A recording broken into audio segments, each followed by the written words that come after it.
Hi guys, Mr. Lee's doing the SQA Higher Mathematics from 2018 and we're doing paper 2 and we're going to be doing question 8 in this video here, where you're asked to express 2 cos x take sin x in the form k cos x take a.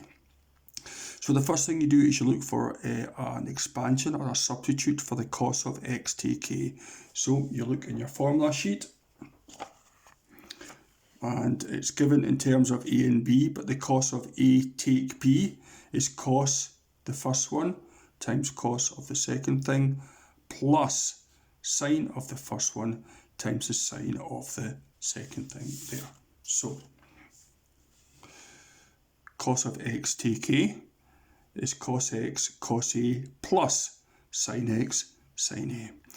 We're now going to multiply through by k here, and I'm going to swap these two things around. It looks a little bit better. So it's k times cos a cos x plus k times sine a sine x. This allows us to compare the two things left and right of our equal sign. So k cos a is in front of cos x there, and 2 is in front of cos x there. So k cos a has to be 2. Over here we have k sine a in front of sine x there, and minus 1 in front of sine x there. So k sine a has to be minus 1. Okay, so hopefully your teacher's told you how to get k. In other words, you square each of these terms, add them together, and then take the square root of your final answer. 2 squared is 4, minus 1 squared is 1, 4 add 1 gives 5, so k is equal to root 5. So cos of a is 2 over k, 2 over root 5. Sine of a is minus 1 over k, minus 1 over root 5. So let's set about getting a. So cos has to be positive. Now where's cos positive? There and there in our diagram there. And sine has to be negative. Now where's sine negative? There and there. And we pick the one that's got the 2 ticks. So a must lie between 270 and 360. So let's get the value of a in the first quadrant and reflect it over to get the value of a that we really need. So we need to do a shift cos of 2 over root 5. Okay, so you can do this in a couple of ways. I'll do both. 2 divided by root 5 is that. Do a shift cos of your answer, and you get 26.565 or 26.6. You could also do shift cos of 2 over root 5, and you get your 26.565 either way.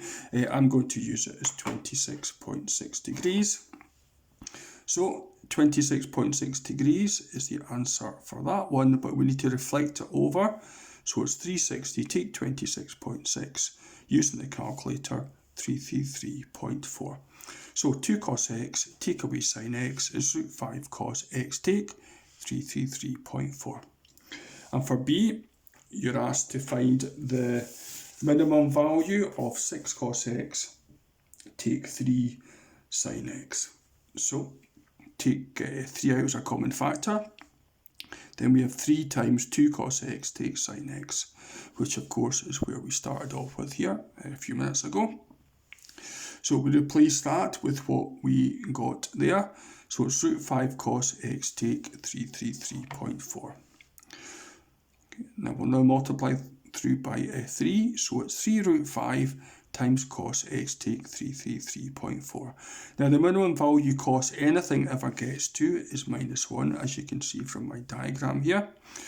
So the smallest value that 3 root 5 times that ever gets is minus 3 root 5 at the point where that is equal to minus 1. So the minimum value is minus 3 root 5.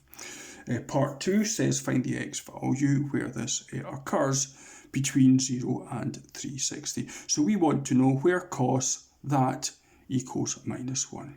So looking at my cos graph, you can see that the cos of 180 is equal to minus 1. So when that's equal to 180, the cos of it is equal to minus 1. So setting that equal to 180, moving that over, you get an answer, as you can see, 513.4 which is out with the range. It's got to be between 0 and 360. So, extending the cost curve back the way, we see that the cost of negative 180 is also equal to negative 1. So when that's equal to negative 180, the cost of it equals minus 1. So, setting that equal to negative 180, moving it over, adding the 333.4, we get 153.4, of course using the calculator. So the minimum value is minus 3 root 5 when x is equal to 153.4 degrees.